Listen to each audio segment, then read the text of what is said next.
Fala Preta. Jornalistas conversam sobre gênero, raça e suas trajetórias profissionais.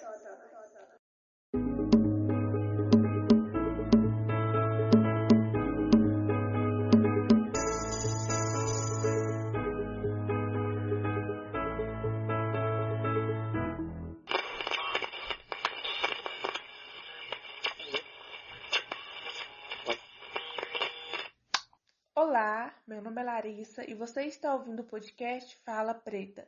A cada episódio desse podcast, vou bater um papo com a jornalista negra e vamos saber sobre sua trajetória no jornalismo e se o racismo e o machismo atravessam de alguma forma sua profissão.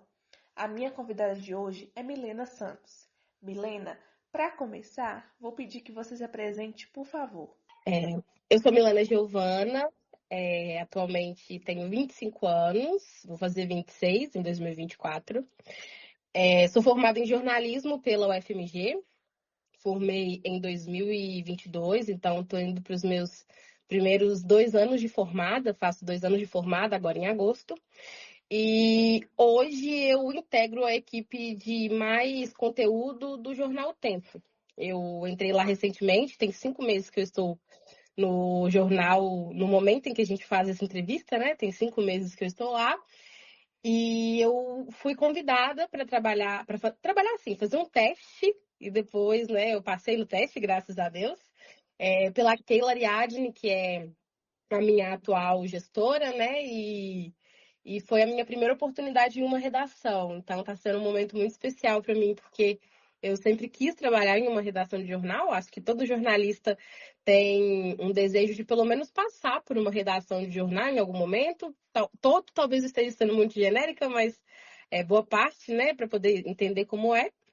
E além de ser uma das integrantes da equipe, né, de mais conteúdo do Jornal O Tempo, que é um veículo daqui de Belo Horizonte, eu também faço alguns freelas de redes sociais. Então, eu faço freelas para o projeto Noite de Cinema, que é um projeto de cultura daqui de Belo Horizonte. Faço freelas para outros projetos, mas tudo muito pontual, assim. Aparece coisas de curto período, eu assumo isso e entrego esses trabalhos. Então, além de agora, né, estar aprendendo a fazer jornalístico dentro de uma redação, eu também tenho essa experiência de quase 4 anos em redes sociais e já fiz podcast por conta própria, já trabalhei com assessoria, eu já trabalhei com tantas coisas assim ao longo, porque eu comecei a trabalhar na faculdade muito cedo. Minha primeira oportunidade de trabalho como comunicadora foi no meu primeiro período de faculdade, porque, enfim, uma pessoa pobre precisa de dinheiro para poder se manter na faculdade. E a passagem de Santa Luzia para Belo Horizonte, eu nasci em Santa Luzia, né? Nunca foi barata e continua não sendo, assim. Aumentou, na verdade, bastante. Então, desde o primeiro período que eu trabalho, e então aí vamos dizer que já são quase 6 anos trabalhando nesse universo da comunicação, somando os meus 4 anos de formação enquanto estudante na UFMG e agora, mais recente, esses meus 2 anos de formada que eu estou prestes a completar. Qual foi sua primeira experiência de trabalho no jornalismo na faculdade? Você pode contar um pouco como foi? Foi no projeto Periódicos de Minas. É um projeto que ele existia na Fafiche. Eu tenho quase certeza, preciso confirmar para você, mas ele encerrou as atividades. A gente ainda consegue achar registro das coisas que a gente produzia no período, mas ele encerrou as atividades. Ele era um projeto que ele tinha a intenção de pegar esses periódicos, essas revistas, todo esse conhecimento científico que é produzido dentro das universidades e que muitas vezes não chega para o público externo, pegar esse conhecimento e tentar divulgar de certa forma. Então, vamos dizer que ele era um trabalho meio de jornalista, com divulgação científica, e foi a minha primeira experiência. E lá eu sempre soube que eu queria fazer jornalismo, mas eu acho que eu não tinha muita noção do que era o jornalismo, o que um comunicador faz, o que um jornalista faz. Eu tinha toda a minha paixão e a minha ilusão com a profissão, porque a gente pode ver, né, em boa parte dos filmes, sempre eles enfiam um jornalista investigativo ali para poder dar uma trama para a história. A galera tem um pouco de. Acho que fetiche não é a palavra Deslumbra. certa, mas é uma ilusão ali com a profissão do jornalista. Então, eu acho que eu também tinha um pouco dessa ilusão. E ali eu comecei a entender o que que era fazer jornalística. Então, foram as primeiras entrevistas que eu fiz da minha vida. É, foram as primeiras, como eu posso dizer, fui lá que eu aprendi a fazer uma transcrição, fui lá que eu aprendi a começar a mexer com redes sociais. Então, estava falando que foi lá que eu aprendi essas minhas primeiras experiências do fazer jornalístico, porque como coincidiu com o período que eu estava na faculdade, que seria o período que eu iria fazer as entrevistas e tudo mais, eu já fui fazendo isso dentro dos meus primeiros estágios. Então, esse foi o primeiro local que eu trabalhei. Eu fiquei lá até no final de 2018, quando o projeto encerrou as atividades. E foi muito legal, assim. Eu tive muitas primeiras experiências enquanto uma mulher negra periférica, vamos colocar assim. Eu tive primeiras experiências de. Primeira vez que eu andei de avião foi por causa do projeto. E eu tinha Uhum. 19, 18, 19 anos, não lembro. Mas foi a primeira vez que eu andei de avião, foi a primeira vez que eu viajei para longe de casa. Porque eles sabiam, assim, as pessoas que trabalhavam comigo, que eram mulheres incríveis. E elas sabiam, assim, de onde eu vim, qual a minha história. Então, as oportunidades que elas tinham de me proporcionar oportunidades, elas me colocavam ali. Então, foi um período muito especial, assim. Eu tive muitas primeiras experiências neste meu primeiro contato com o universo da comunicação, vamos colocar assim. Pra onde você foi quando você viajou? Fui para Uberlândia. Era um projeto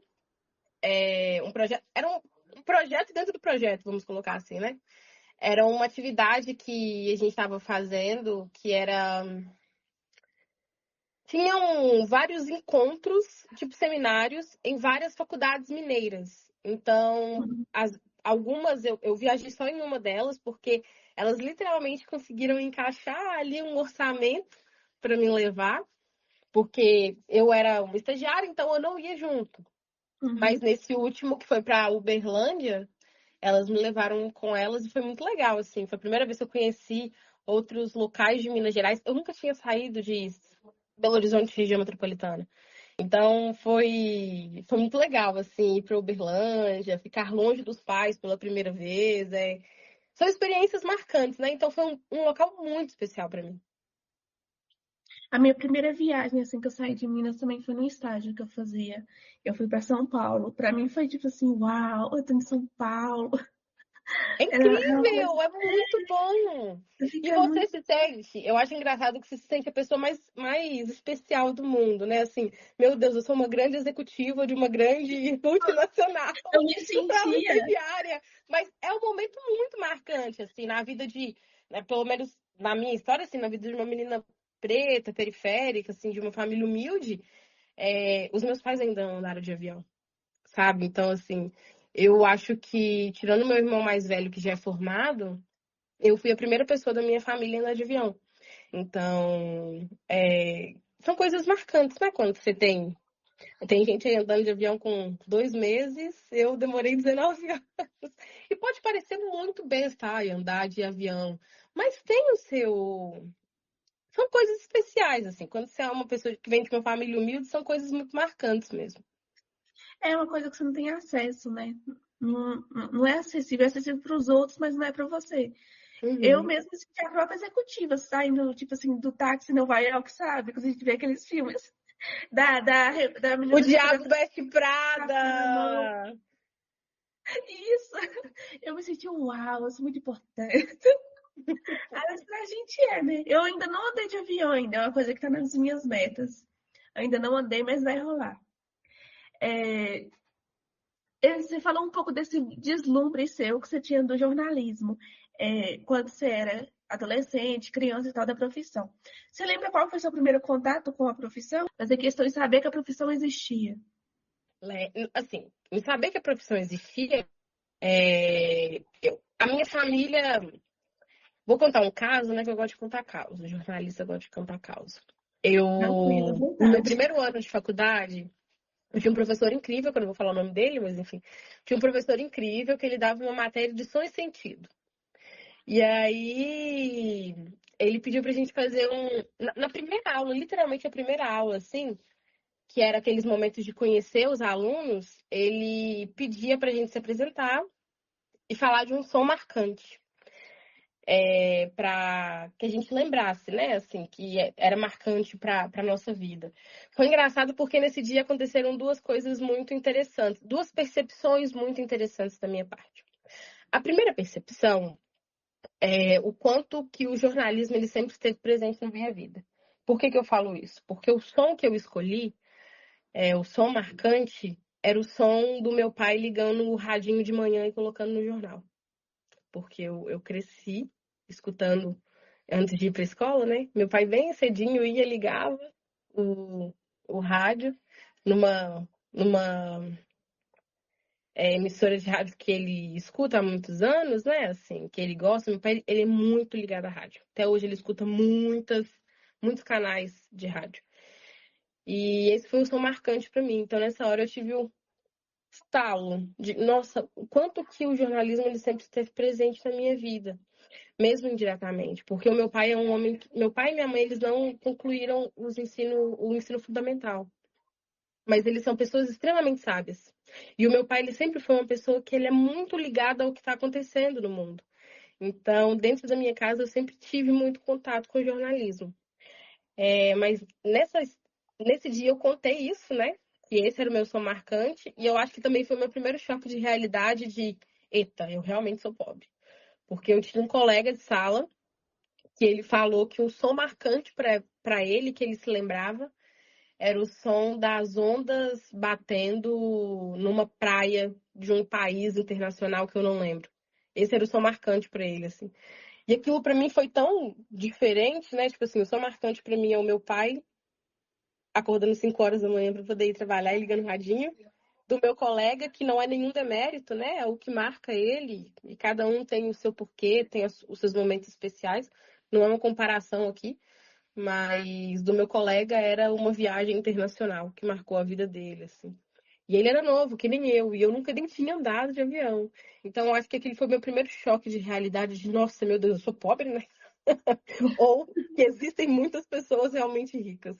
E que aquele espaço ali, ele possuía mais pessoas ricas do que pessoas pobres. E então eu era a exceção dentro daquela sala e dentro daquele ambiente.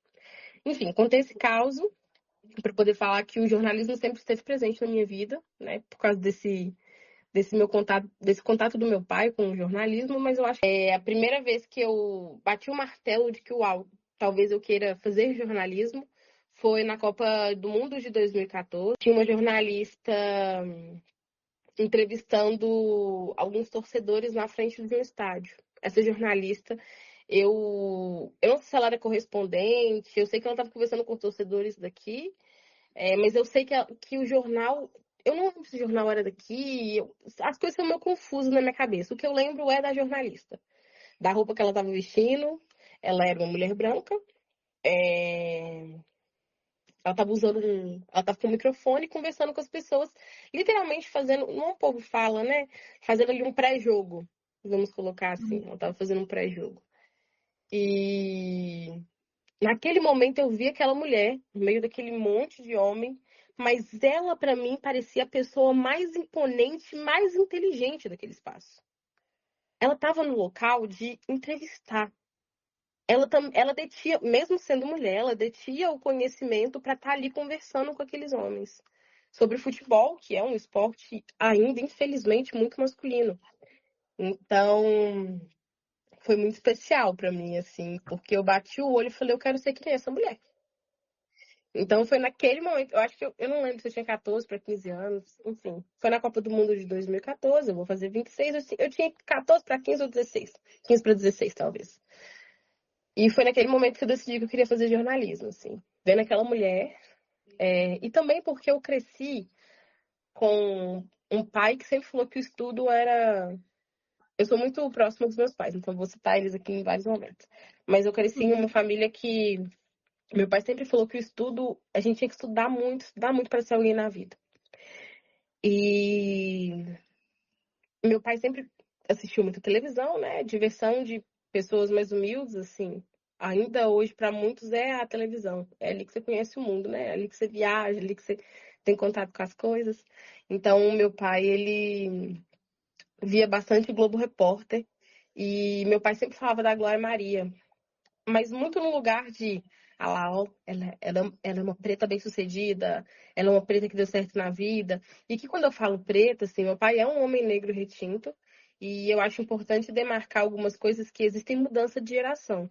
E eu acho que muitas das coisas que meu pai ainda fala, que mesmo que eu possa falar, meu Deus, isso é um pouco problemático, eu entendo que as coisas que meu pai teve que viver enquanto uma pessoa negra de pele mais escura que a minha são completamente diferentes da minha.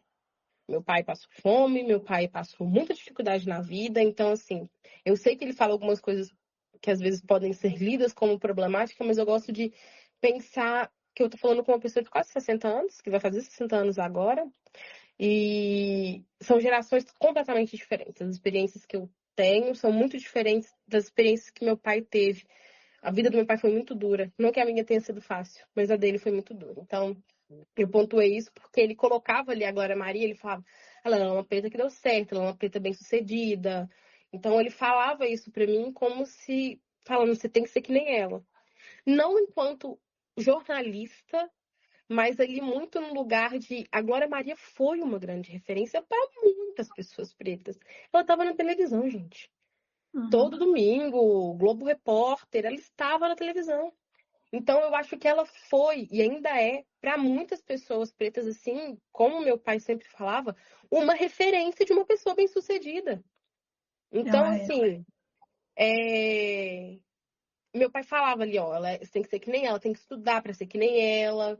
Não falando enquanto no local de jornalista, mas falando que ela estudou, ela deu certo na vida, você tem que seguir os mesmos passos. Então, assim, mais uma vez, indiretamente ali, o jornalismo é associado à minha Influencia. vida, né?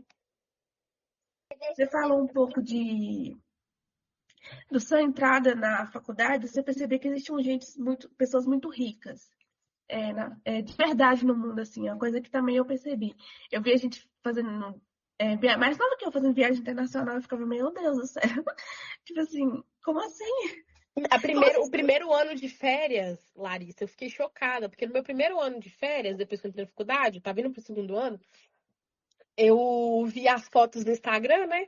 Eu lá fazendo um monte de trabalho, continuei trabalhando, porque pobre trabalha. Continuei trabalhando, né? E os meus amigos postando foto na praia, amigos, né? Meus colegas de classe, postando foto na praia, postando foto na Itália, postando foto em não sei na onde, postando foto em não sei na onde, sei lá o quê. Tudo viagem internacional. E eu ficava assim, gente do céu, eu sou muito pobre. Mas eu acho que, e quando eu falo eu sou muito pobre, não é no local de demérito, assim. Eu tenho muito orgulho da trajetória que eu tenho e da pessoa que eu sou. Eu acho que muitas coisas, não que eu romantize a pobreza, e não que eu acho que a pessoa tenha que ser pobre para poder ter caráter. Não é sobre isso. Mas eu acho que a minha trajetória me construiu enquanto a pessoa que eu sou hoje, né? Cada um tem a sua trajetória. Mas eu ficava muito chocada, assim, com o quanto era diferente, o quanto destoavam, assim, eram realidades completamente diferentes. E eu É ficava desenvol- pensando, se não fossem as cotas, eu não estaria aqui com essas pessoas. Se não fosse, eu costumava brincar que eu era dos fudidos, eu era muito fudida no sistema de cotas. Por quê? Porque eu sou preta, pobre e de escola pública. Então eu brincava que dos fudidos eu era muito fudida, porque eu tinha as três casinhas, né? Para poder me considerar bem fodida. Então, assim, era bem. Destoava muito, mas enfim, te cortei, pode continuar falando. Você estava fazendo a pergunta sobre essas diferenças da faculdade. eu queria saber, assim, qual foi seu sentimento? Você teve, talvez, uma baixa de autoestima ao entrar nesse ambiente, seja intelectual? Você poderia falar um pouco sobre isso? 100%. 100%. Porque eu vim de escolas públicas que os professores fizeram e ainda fazem o melhor que eles podem para que os alunos se construam enquanto profissionais, enquanto seres humanos. Mas eu vim de um ensino muito defasado. Muito defasado. E eu tive a oportunidade de entrar no Equalizar, que é um cursinho pré-ENEM da UFMG, da engenharia, que tanto eu quanto a minha irmã, esse cursinho ele transformou as nossas vidas, porque tanto eu quanto a minha irmã, a gente entrou na faculdade depois de ter se preparado no Equalizar. E só que eu ainda não, assim, comparada com a galera que cresceu estudando em escola particular, que as coisas que eu fui aprender no cursinho, elas já tinham aprendido há muitos anos, tinham contato todos os dias, e tinha uma bagagem cultural muito grande, porque eles, diferente de mim, que conhecia o mundo, que conheço o mundo, né? Que eu nunca viajei muito, ainda. Não viajo muito ainda, se Ainda. Deus quiser melhorar. É, conheço o mundo através de livros, através de documentários, através de filmes. Essa galera vivenciava esses espaços porque eles tinham dinheiro para viajar para lá. Então eles também tinham uma bagagem cultural absurda, muito diferente da minha. Entendeu? Eu comecei a trabalhar muito cedo, gente. Eu comecei a trabalhar com 12 anos de idade, assim, trabalhar, né, entre aspas. Eu comecei a olhar crianças dentro de casa, depois trabalhar em lojinha de bairro, com 14, 15 anos. A minha vida foi e não é porque não foi porque meu pai me mandou, mas é porque eu sabia que eu precisava de dinheiro para as minhas coisinhas. Então eu comecei a trabalhar muito cedo. E então toda essa trajetória é muito diferente da trajetória desses meus colegas. Eu passei a adolescência trabalhando, esses colegas passaram a adolescência fazendo, sei lá o quê, sendo ricos, né? Que, enfim, era a vida deles. Intercâmbio, coisa. Era a vida deles. E na hora que eu cheguei na faculdade, eu fiquei muito triste. Porque eu me sentia burra. Eu ficava, meu Deus, eu sou burra. Eu não sei o que essa galera sabe. Eu ficava assim, meu Deus, eu nunca vou conseguir ser uma boa jornalista porque eu sou burra, porque e eu sei, e hoje eu entendo, eu compreendo o quanto a palavra burra é violenta, é muito violento, sabe assim. E só que eu olhava para os meus colegas de classe e mais uma vez eu vou contar um caos. Teve uma aula que era uma aula de audiovisual. Hoje eu sou muito apaixonada com audiovisual, eu gosto muito de cinema. Inclusive, tenho bastante contato com produções nacionais, principalmente produções nacionais de pessoas não brancas, mas a gente teve uma aula, eu acho que era projeto, não lembro, mas a aula a gente tinha que estudar ali audiovisual. E aí eu lembro que o professor perguntou, quais diretores vocês gostam, são referência para vocês? E aí os meus colegas de classe que tinham grana, né? Não todos, tá? Aqui eu tô falando de uma galera específica também, porque dentro dos que tinham grana tinha gente que não mostrava isso. Mas começou a citar vários diretores de cinema que eles gostavam. Eu nem sabia o que um diretor de cinema fazia. Eu tinha 19 anos. E eu fiquei assim, meu Deus, eu sou burra. Eles sabem coisas que eu não sei. E eu sinto que, de certa forma, eu também sempre trabalhei muito na faculdade, não foi só por causa, não foi só para ter grana para poder ir para a faculdade e me deslocar, mas eu acho que também tinha um pouco ali de uma vontade de querer aprender desesperadamente para poder estar páreo com essas pessoas. Porque eu ficava pensando, eles sabem muito mais que eu. Em uma competição de trabalho, vamos colocar assim, porque o mercado de trabalho é uma competição, infelizmente eu odeio isso, mas dentro do mercado de trabalho, assim, competindo por uma vaga, eu ficava pensando, eles vão ter Então, mais benefícios que eu. Primeiro, porque eles são mais inteligentes e eles também, boa parte, eram brancos, né? Então, assim, é... então eu passei boa parte da faculdade me sentindo burra, sentindo que e eu sinto que eu ainda tenho muito essa sensação de que eu não tô preparada, de que eu preciso aprender mais, aprender mais para conseguir alcançar um padrão de uma referência que eu nem sei qual é a minha referência, qual que é a minha base do que é uma pessoa inteligente para que eu corra atrás disso. Eu não sei, mas eu tô sempre enquanto uma pessoa preta, enquanto uma jovem que veio de uma família humilde e entrou nesse ambiente que era um ambiente com muitas pessoas diferentes, com realidades diferentes da minha, eu sempre sinto que eu tô correndo atrás. Então, assim, foi muito difícil. Hoje eu reconheço, assim, falar, ai, eu me sentia burra. Eu acho extremamente violento falar isso, mas era assim que eu me sentia. Eu sentia que eu precisava correr atrás 3, 4, 5 vezes mais para chegar perto deles. E eles só tinham citado alguns diretores de Você nem cinema. sabe se tem um conhecimento profundo sobre aquilo, foi só para falar mesmo, né? Por falar. Eu, Exato. na primeira semana de aula, eu tive uma aula de sociologia, umas aulas que a gente tem. E aí eles falavam muito filósofos. E eu não tive contato com filosofia, porque às vezes nós não tínhamos nem professor direito. Eu tô assim, gente do céu, eu não sei nada E de que é esses filosofia. caras? Eu tô, meu Deus, o que é isso? Eu tô assim, gente, eu tenho que aprender. Aí eu ficava maratonando aulas de filosofia e sociologia, e eu nem me interessava tanto assim pela questão. Era só para tentar sair, ficar no mesmo ponto que ele, sabe? É uma coisa bem violenta, como você falou. Porque a gente não teve, às vezes, as oportunidades. A gente não vai conseguir, tipo assim, chegar no mesmo patamar, tipo assim, rápido, fácil. Não vai ser assim. E hoje eu reconheço que são diferentes inteligências, sabe, Larissa? Assim, eu acho que eu sou inteligente para muitas coisas que eles não são. E tá tudo bem.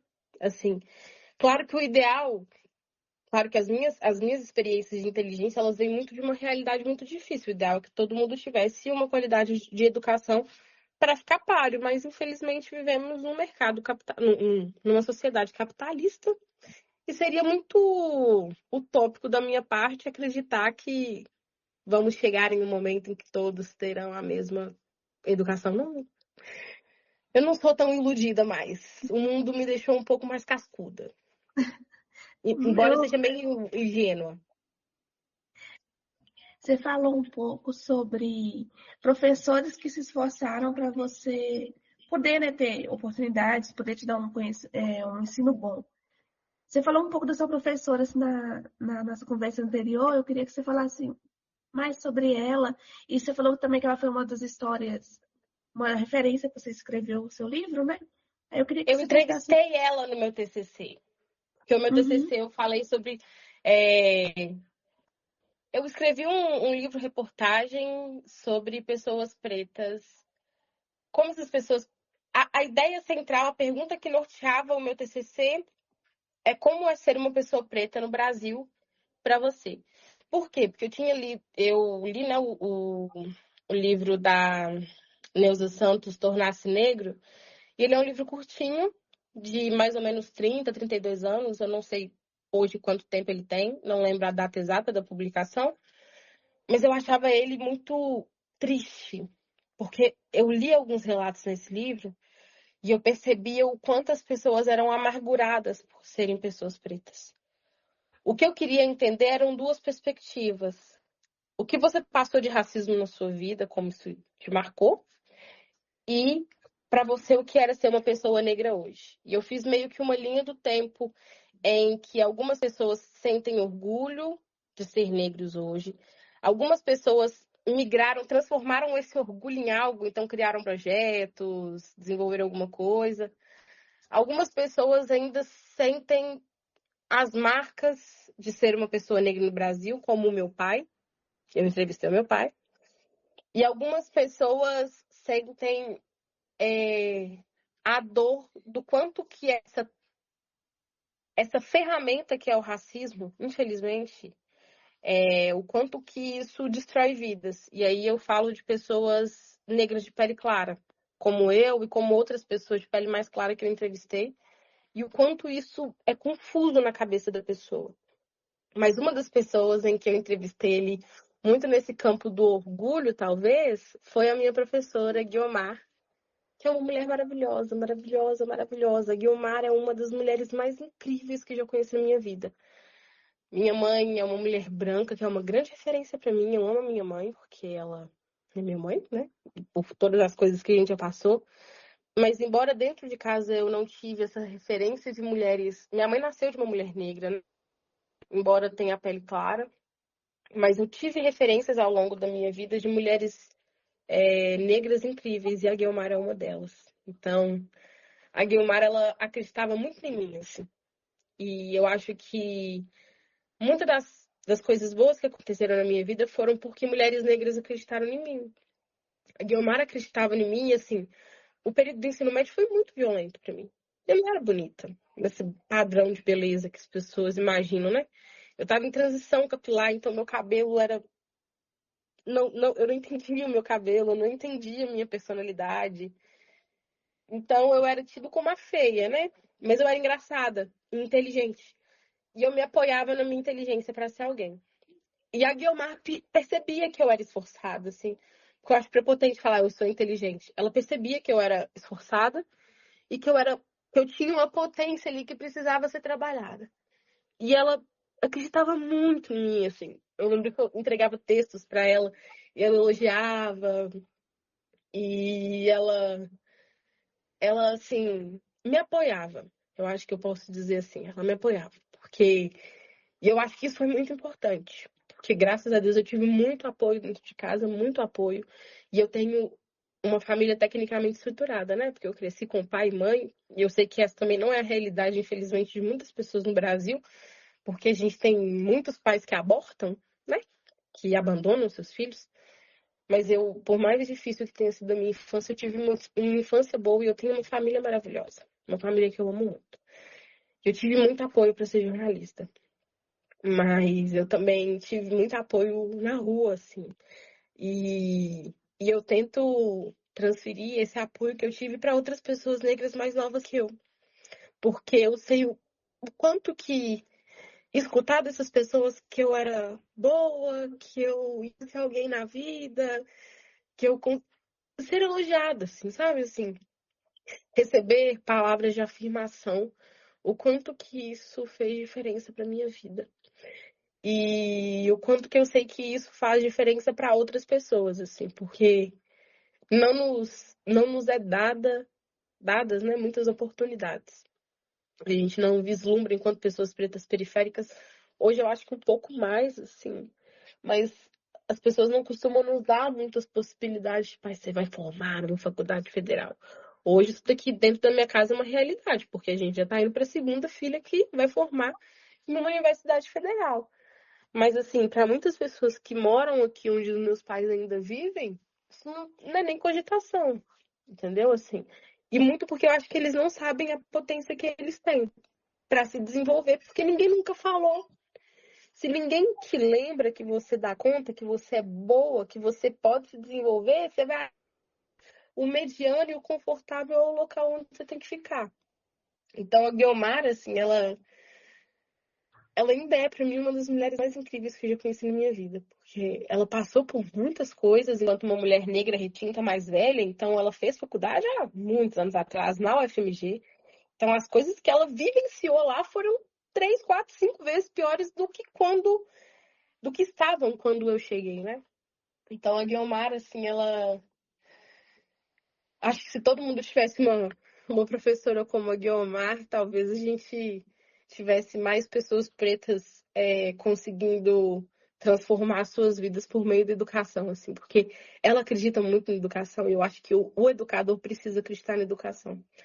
E graças à minha família, e graças a mulheres negras como a Guiomar, que me deram aula, que me, me deram aula não só de matérias, mas de vida. Graças a essas mulheres negras, eu também acredito muito na educação, sabe? Chorona. Tudo bem. A entrevista é sua, você fique confortável para demonstrar seus sentimentos, que é a sua trajetória, né? Nas suas falas, você pontuou muito essa diferença. Você falou sobre a formação da sua família, né? Que é formada por sua mãe que é branca, seu pai que é preto, e você que é uma pessoa negra de pele clara. É, Você poderia falar, talvez, se não for um ponto sensível para você, de alguma experiência de racismo que você teve e talvez elaborar um pouco essa questão de você ser uma mulher negra de pele clara? Se foi um racismo velado ou se foi algo mais Mas escancarado? o racismo com mulheres negras de pele clara, ele é sempre velado, né? Assim, vou- eu acho que o meu cérebro ele faz questão de apagar algumas coisas da minha mente para me proteger. Enfim, mas pegando ali na infância, tinha amigas de infância que são pessoas maravilhosas, que eu ainda tenho contato, mas eram meninas brancas. E eu era a única menina negra entre elas. E eu lembro que as pessoas chegavam e falavam: Nossa, ela é tão lindinha, se referindo às minhas amigas. Elas são tão lindinhas. E eu nunca era essa pessoa lindinha. Isso é uma coisa que me marcou. Mas pensando na vida adulta, eu acho que talvez um caso que esteja recente, que ainda me dói lembrar dele, é porque hoje eu moro num bairro, vamos colocar de classe média em Belo Horizonte, paga aluguel. Eu brinco que eu e a minha namorada, a gente deve ser as pessoas mais pobres do bairro, enfim. Não, claro que não, mas enfim, a gente brinca, né? Porque quando a gente fala, ai, nós moramos no bairro Castelo, o povo, nossa! Enfim, é um bairro bom, de fato, né? Um bairro com muitos acessos, é tudo muito perto. E aí é uma diferença, inclusive, que eu notei, assim, quando eu penso que eu tô ascendendo socialmente, eu gosto de pensar nesses acessos. É um local que tem tudo muito perto. Eu tenho uma Sodier do lado da minha casa. Eu tenho uma Araújo a 2 minutos da minha casa andando. Eu tenho uma infinidade de padarias, eu tenho uma infinidade de farmácias, eu tenho uma infinidade de supermercados. E aqui em Santa Luzia, onde eu cresci, nada perto. Você poder ir num supermercado grande como o BH, você tem que pegar um ônibus e ficar 20 minutos até chegar lá. E é um local com muito acesso. E recentemente eu fui numa loja famosa de departamentos. Era um dia que eu precisava comprar uma coisa específica. Só que quando você vai ascendendo socialmente, muitas vezes você esquece que a sociedade ela não te vê dessa forma. Você não deixa de ser preto, de ter a pele preta, porque você. E aqui eu sei que eu sou uma mulher negra de pele clara, mas eu uso preto enquanto algo político, né? Eu sou uma mulher preta, eu gosto de falar isso. Mas num local político, vamos colocar assim. E eu fui numa loja famosa de departamentos, uma loja famosa pelas pessoas comprarem chocolates e snacks antes do cinema. Não vou falar o nome da loja, mas vocês sabem, né? Qual a loja que é.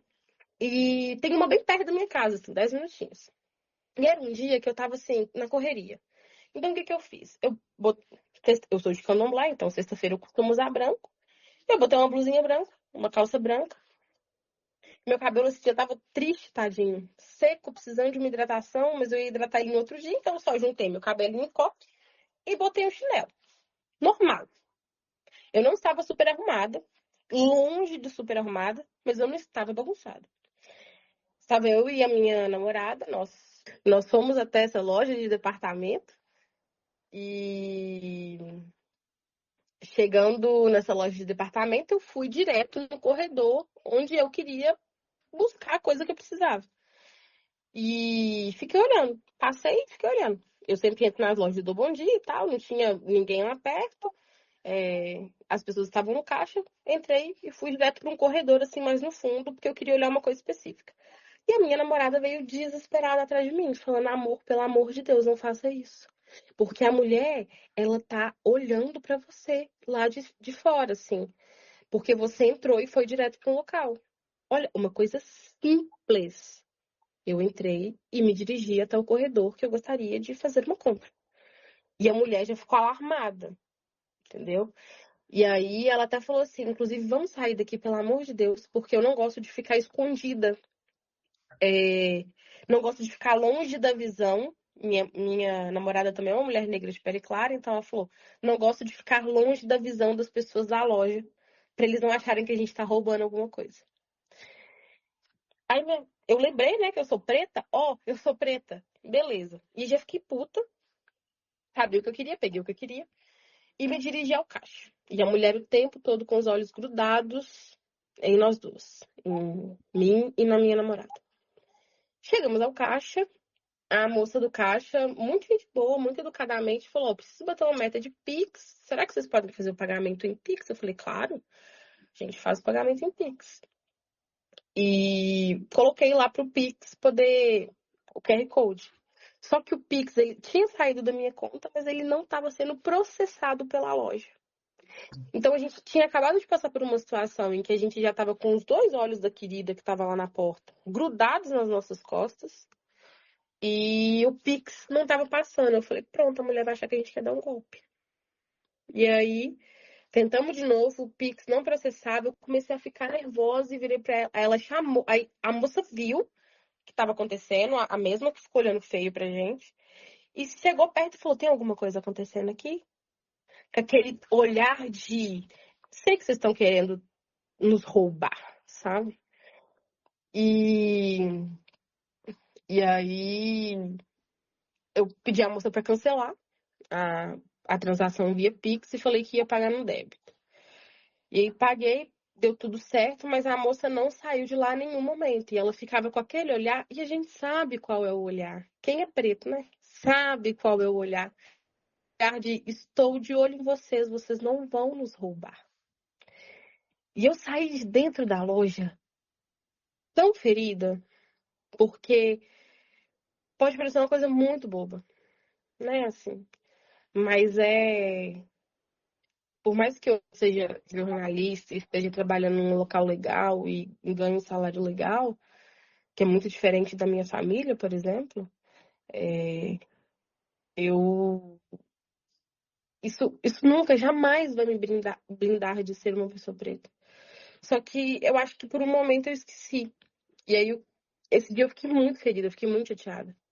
Porque, assim, pensando, eu tô vestindo uma roupa normal que qualquer outra pessoa aqui nesse bairro veste, mas por eu ser uma pessoa preta que não tá apresentável o suficiente para o que eles acreditam ser uma pessoa preta que não vai roubar, eu recebo olhares de desconfiança e uma super. As pessoas vigiando a gente excessivamente.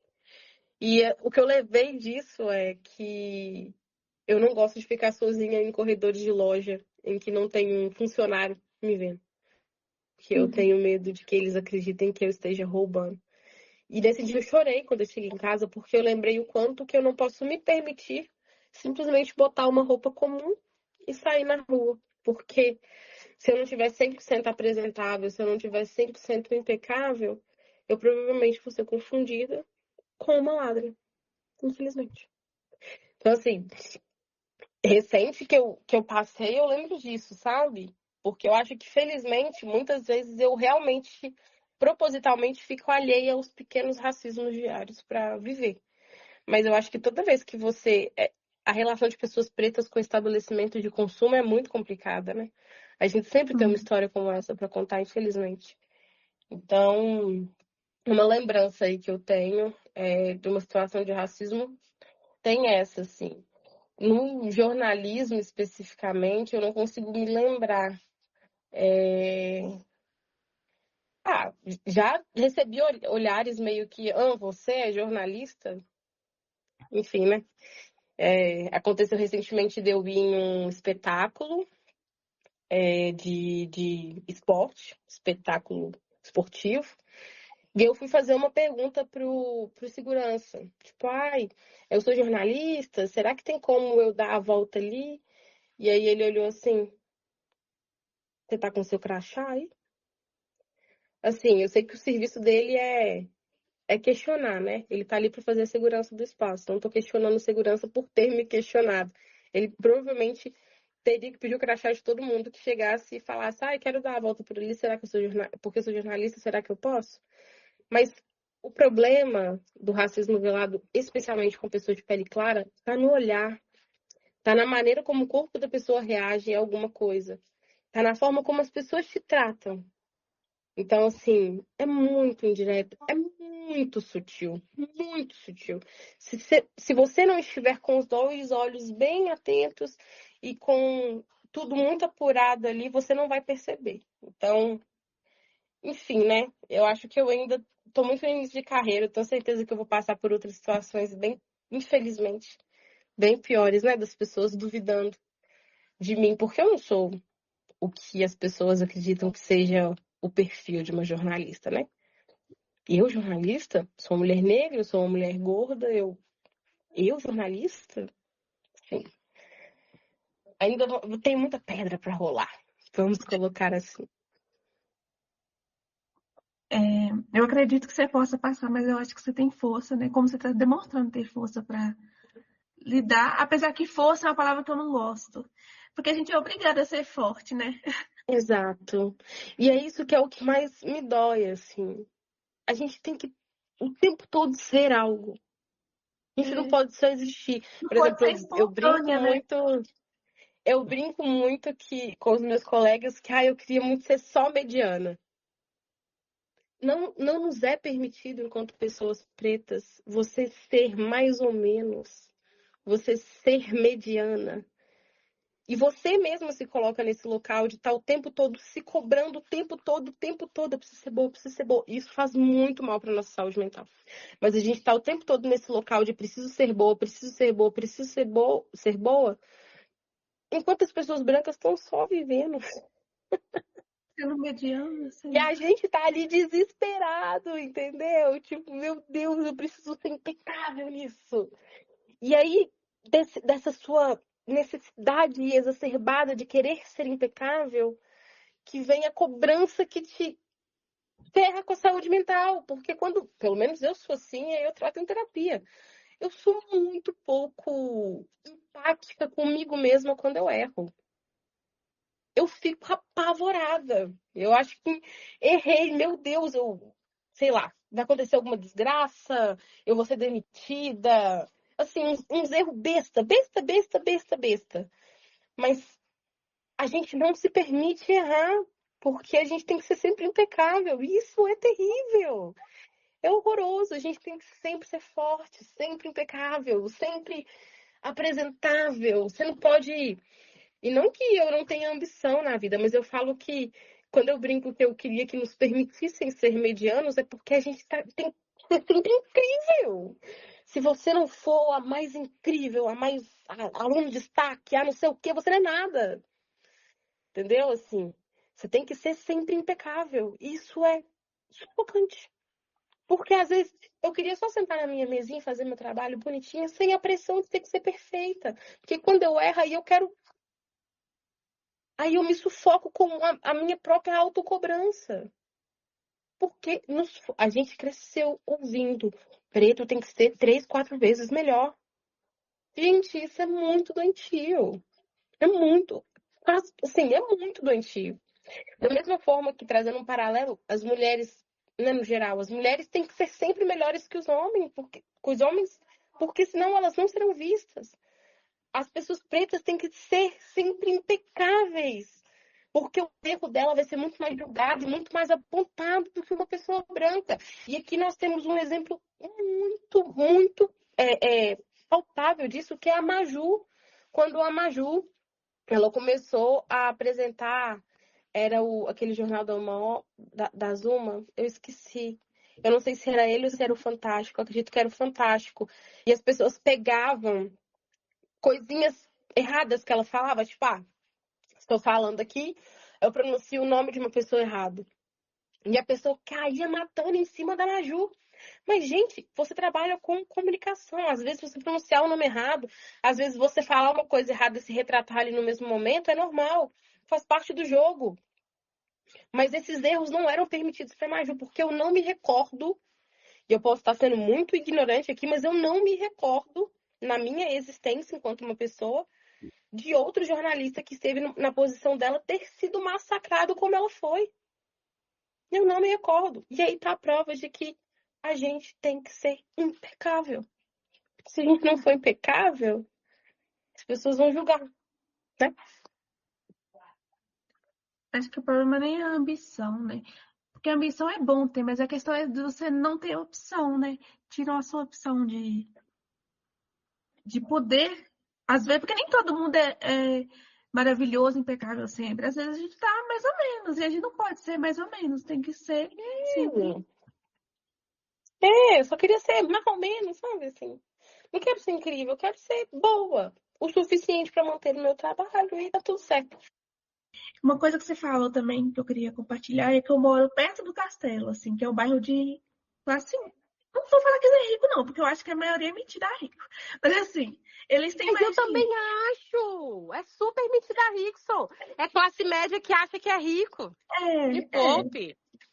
Aí quando eu entro no estabelecimento aqui, eu ando sempre com meu cartão na mão, porque eu penso assim, se eu andar com o cartão na mão, eles vão saber que eu vou pagar. Na minha cabeça, né?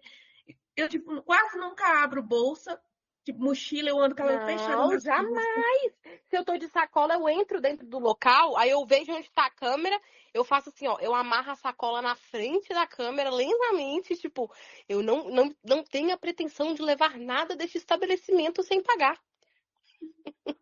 Uma vez eu vi uma mulher branca, eu tava no supermercado, eu vi uma mulher branca, ela entrou com aquela sacola ecobag, colocou as coisas dentro da ecobag e chegou no caixa com a ecobag assim, e apresentou tranquilamente as coisas que ela tirou da ecobag. Eu fiquei assim, meu Deus, como é que ela conseguiu fazer isso? Ela pegou a própria ecobag pessoal dela e colocou as coisas. Isso pra mim foi fora da realidade, assim, eu pensei, nunca que eu faria um trem desse no supermercado.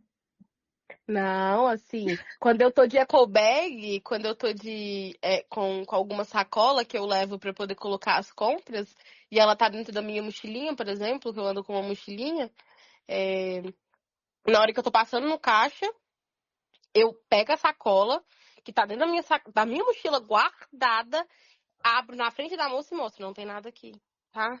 Aí as pessoas sempre ficam tipo, ah, ok, assim, mas pra você é tipo, olha como é violento, assim, é o tempo todo violento, Você tem que sabe? pensar nas suas ações e depois fazer, né? Não Uhum. pode ser espontâneo.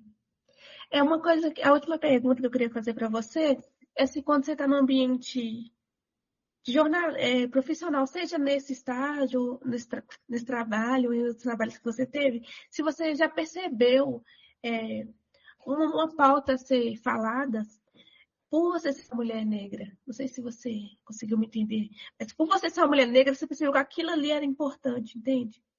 Aquela fala, ou aquela coisa poderia ser importante. Mas você fala em que sentido, em eu ter que falar pra uma pessoa, tipo, eita, isso que você tá falando é errado, ou no sentido das pessoas me colocarem no local de, fala disso porque você é preta. Não, acho que no sentido de você reconhecer que aquela pauta é importante que um jornalista branco poderia não reconhecer porque ele não teria a mesma vivência que a sua. Ai, sim, por exemplo. É, eu realmente acredito que seja importante pessoas brancas terem contato com outras realidades para que elas entendam o que são as coisas. Mas eu sempre fico muito assim, meu Deus, suponhamos, uma pessoa branca que não é de candomblé e fazer uma pauta sobre candomblé. Eu sempre fico, o olhar que essa pessoa vai ter é muito diferente, assim. Eu acho importante que esses jornalistas, eles vão e eles tenham essas vivências para poder desmistificar as coisas, principalmente para a gente não colocar os jornalistas negros no lugar de, você é preto, candomblessista, tem que cobrir coisa de preto e candomblessista. Não necessariamente, eu não acredito nisso, né? Até porque eles, mais uma vez, nos colocam em caixinhas. Você vai fazer isso porque você é isso. Mas, assim, eu não sei se estou conseguindo elaborar muito bem a sua pergunta. Você consegue me dar um exemplo para poder tentar te, te retornar assim melhor? Que eu acho que eu estou um pouco confusa, assim, desculpa. Eu acho que você está indo bem. Eu não consigo pensar, não sei se eu consigo pensar em um exemplo. Mas seria mais a situação que. Eu acho que nessa coisa do candomblé, você foi bem, na questão de. Por exemplo, uma pessoa branca, se ela fosse fazer a reportagem do candomblé, sem o conhecimento dela, e com o conhecimento dela, com a trajetória dela, ela poderia, não sei, talvez ir para uma coisa da estigmatização. Ó, exato. Aí é que que eu acho importante nós termos no jornalismo, de maneira geral, pessoas diversas. Uhum, Porque eu acho que uma redação, um exemplo aqui de uma redação em jornalismo, não só enquanto a construção do jornalismo só na redação, né? Mas eu acho que um espaço de comunicação que não tenha diversidade, ele é fadado a ser fraco.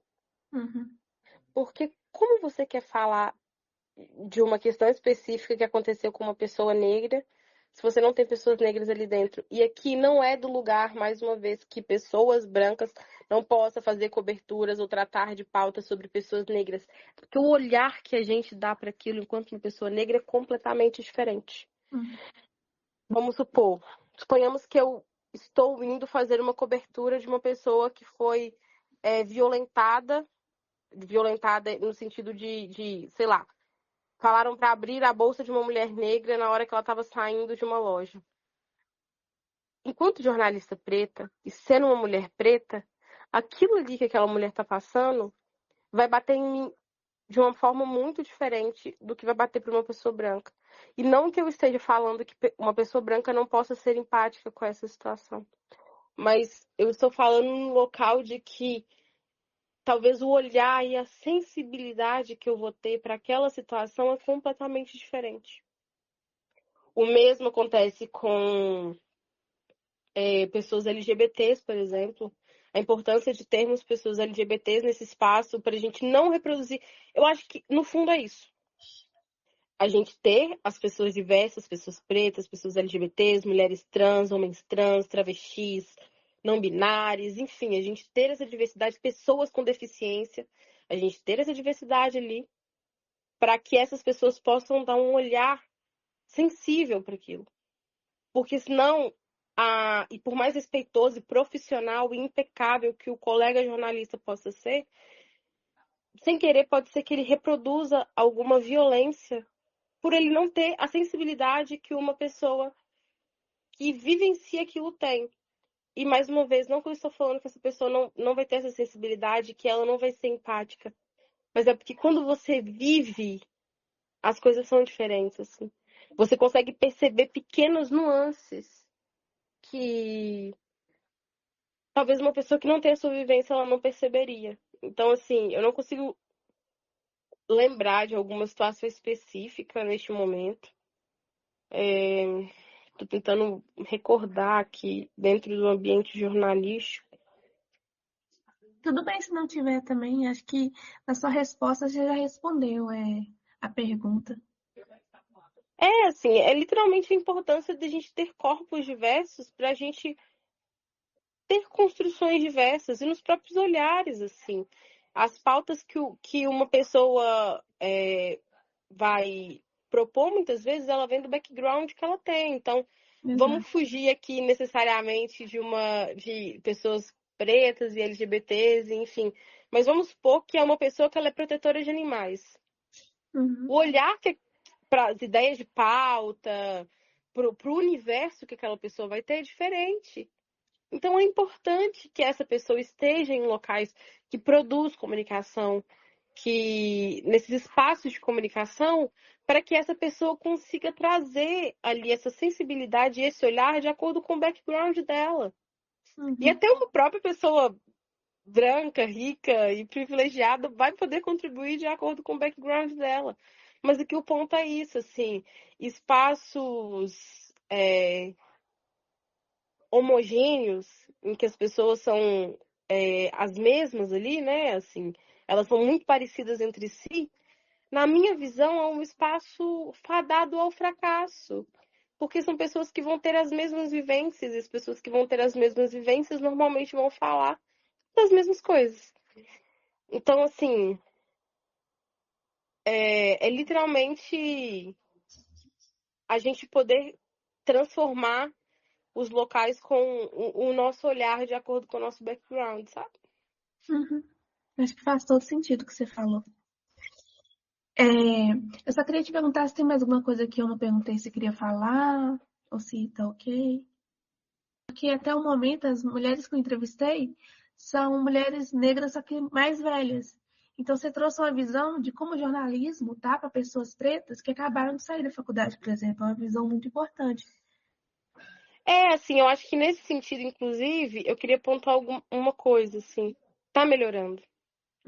Hoje eu tenho muitas referências incríveis de mulheres pretas que são inspiradoras para mim, né? A Maju, a gente tem a Glória, eu tenho a minha chefe, Keila Ariadne, eu tenho as minhas colegas de trabalho, a Cristiana Andrade, a Maria Erenilda, eu tenho a Aline Aguiar, uma mulher maravilhosa, a Fabiana Almeida, enfim, eu tenho a Luana, que é a repórter da Globo, né? Assim, a gente tem muitas referências de mulheres pretas incríveis. Então, enquanto uma jornalista recém-formada, felizmente eu tenho muitas referências maravilhosas.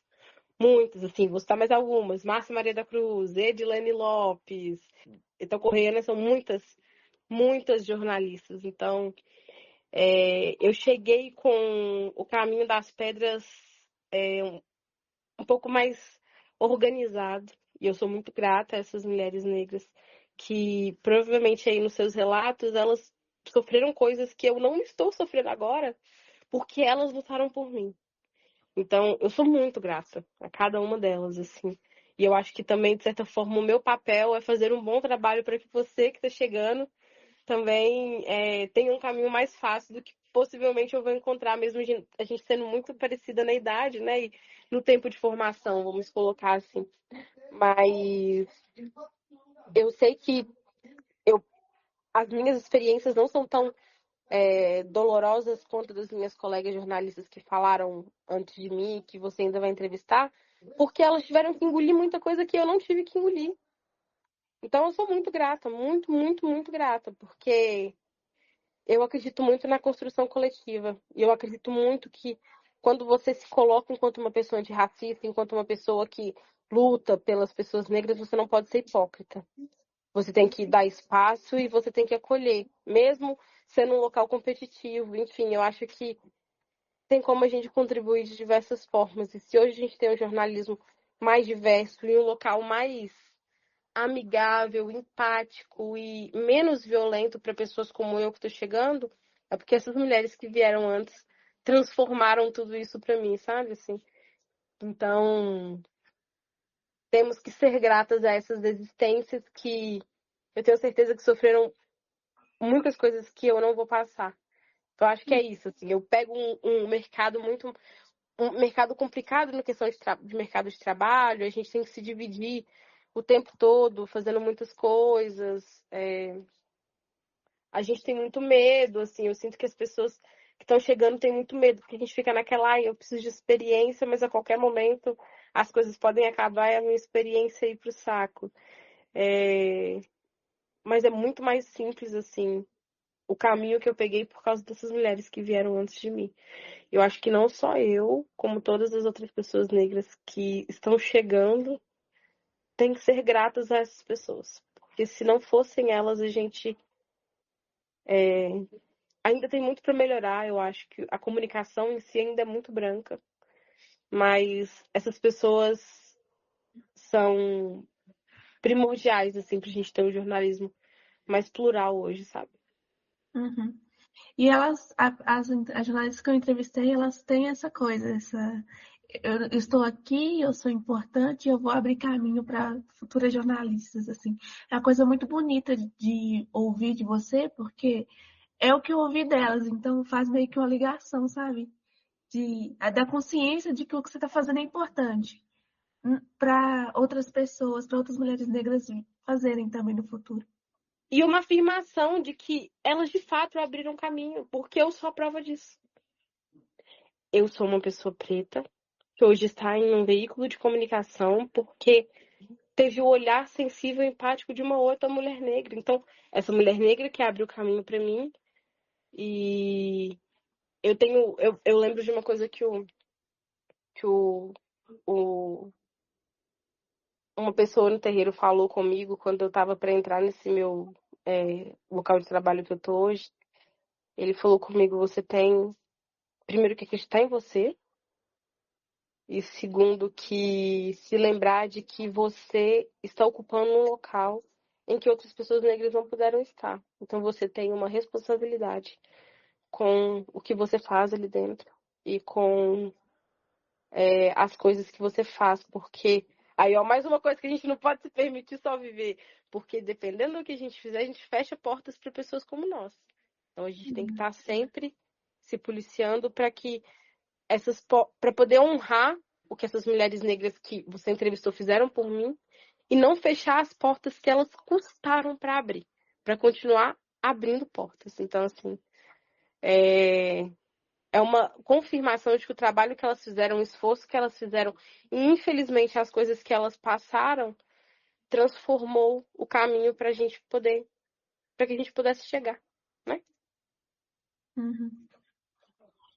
Eu queria te agradecer pela entrevista, muito obrigada pela Eu que disponibilidade agradeço. e pela gentileza, enfim. Estarei sempre aí. Tá bom? Obrigadão, viu? Obrigada. Tchau. Pensando aqui,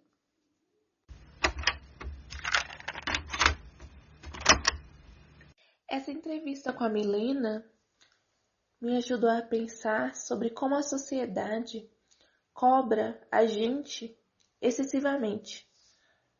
Ela falou, né, sobre a necessidade dela de ser uma profissional impecável. Ela reconhece ser uma pessoa que agora alcança lugares, né? Ela reconhece o espaço que ela tem profissionalmente, mas ela fala desse medo que ela tem de cometer erros e, por consequência, né, fazer com que aí as próximas jornalistas negras não tenham acesso que ela tem agora. Enquanto ela falava dessas angústias, né, que ela sentia e sobre essa vontade, né, esse desejo de às vezes poder errar sem se cobrar, eu me identificava com o que ela falava e na tentativa de acolher ela, né, eu acabei falando uma frase que eu já escutei muito, que foi você é forte, mas às vezes é isso, né? A gente não quer ter que ser forte, a gente não quer ter que trabalhar o dobro para sermos reconhecidas, né? Para sermos vistas. E quando ela citou essa coisa também de ir, né, nessa loja de departamento e por não ter se arrumado, né? Ter colocado uma roupa mais básica, não estar com o cabelo arrumado, ela sofrer racismo, ela ter sofrido racismo, a gente também não quer ter que sempre se arrumar, sempre ficar planejando nossas ações dentro de um mercado, dentro de uma loja, para não ser acusada de roubo. Eu acho que a principal reflexão que me trouxe sobre esse episódio de hoje foi o que o racismo tira da gente, né? Essas pequenas violências cotidianas que a gente sofre acabam moldando a gente e acabam moldando o nosso comportamento. Então, o racismo acaba tirando a nossa espontaneidade, acaba tirando até o nosso direito de sermos pessoas medianas. A gente sempre tem que ser o máximo do máximo, sempre. Você acaba de ouvir o podcast Fala Preta. Esse episódio foi gravado em abril de 2024 e faz parte de um trabalho de conclusão do curso de jornalismo da UFMG. O podcast foi roteirizado e produzido por Larissa Pereira, orientado por Elton Antunes, com o apoio técnico de Frederico Pessoa. Quero agradecer também a todas as jornalistas que aceitaram fazer parte desse projeto. Muito obrigada.